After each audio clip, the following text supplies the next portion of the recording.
Let's look at some real live employee feedback. Today we're going to look at this one. I have enough work to keep me billable at 70%. We're going to take a look at this from a leader's perspective. I understand that you may not have billable employees, and that's okay because most companies don't. But we're going to learn a principle here that's relevant to everyone. So the first thing you look at is 36. That is a scary number. If your goal is 70% and only 36% of the respondents of your employees feel that they have enough work to do to keep them billable at the target amount, that's a little scary. That's a bit troubling. Then you may think, hey, why don't we lay them off? But before we jump to that conclusion, let's take a look at a few other things that may play here.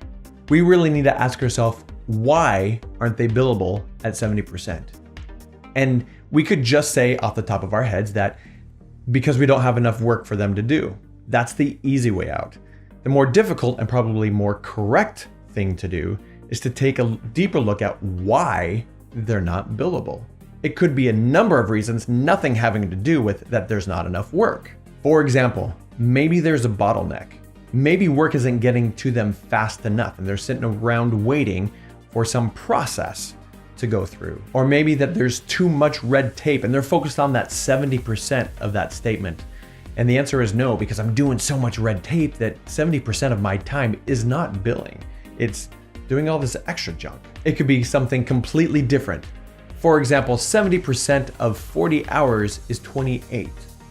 So they may actually be hitting 28 hours weekly, but they're working 60 hours.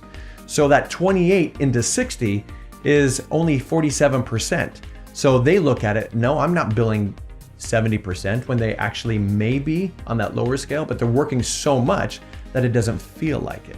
As you can see, there are many reasons why someone would answer this way, unfavorably to this statement here.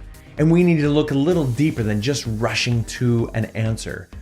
For example, if we are only asked this question or this statement to our employees once a year, it's easy to jump. That's why it's so much more important to ask this frequently and say, hey, what do you think now?